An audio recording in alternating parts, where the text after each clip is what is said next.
Chaque jour, Charles et Carole vous présentent la leçon de l'école du sabbat.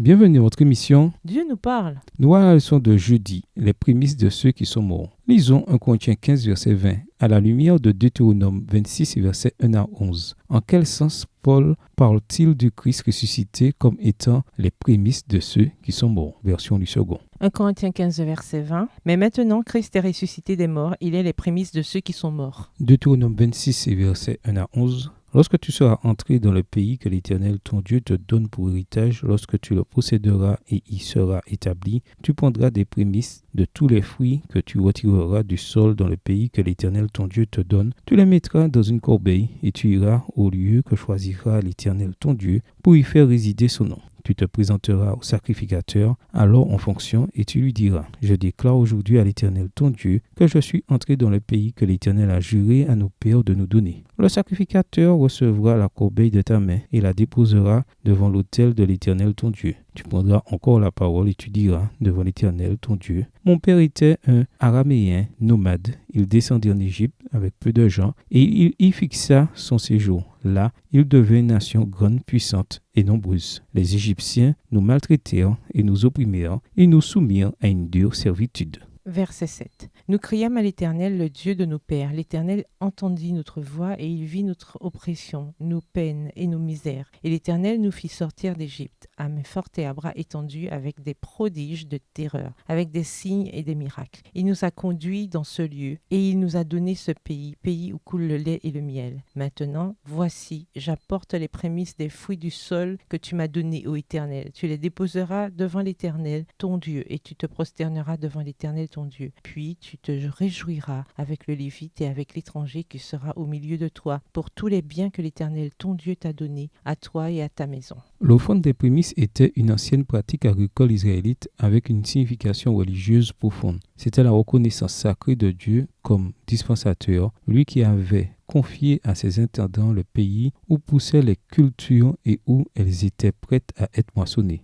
Exode 23, verset 19, Exode 34, verset 26, Lévitique 2, les versets 11 à 16, Deutéronome 26, versets 1 à 11. Les prémices indiquaient non seulement le début de la récolte, mais révélaient aussi la quantité de ses produits. D'après Wayne Grudem, en appelant Christ les prémices, en grec arpake, Paul emploie une métaphore tirée de l'agriculture pour indiquer que nous serons comme Christ. Tout comme les prémices ou avant-goût de la moisson bientôt mûre montraient comment serait le reste de la récolte, de la même manière Christ en tant que prémisse montre comment seront nos corps ressuscités quand lors de la moisson finale de Dieu, il nous ressuscitera des morts et nous fera venir dans sa présence. Texte tiré du livre Systematic Theology, Théologie systématique, à la page 615, livre écrit par Wayne Grudem.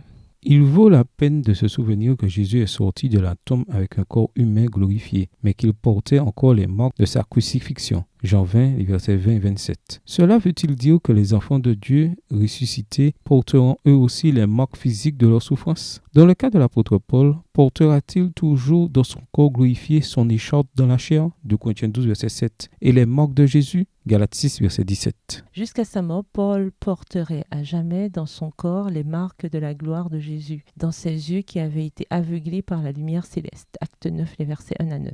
Texte tiré du livre L'Histoire de la Rédemption au chapitre 37 à la page 283, livre écrit par Ellen G. White. Mais cela ne veut pas dire que lui ou aucun autre des rachetés sera ressuscité avec les marques de ses propres souffrances. 1 Corinthiens 15, versets 50 à 54. Dans le cas de Christ, ces marques de cruauté, il les aura toujours. Chaque trace des clous dira l'histoire de la merveilleuse rédemption de l'homme et du prix élevé qu'elle a coûté. Texte tiré du livre Premier écrit, chapitre Les dons spirituels, aux pages 178-179, livre écrit par Ellen G. White. Ces marques garantissent que les nôtres auront disparu à jamais. Christ portera à jamais les cicatrices de sa crucifixion. Qu'est-ce que cela nous révèle sur l'amour que Dieu a pour nous et sur le prix de notre salut? De plus, en quoi cette vérité nous montre-t-elle combien la divinité était impliquée pour nous sauver? Au revoir. Et à demain si Dieu veut.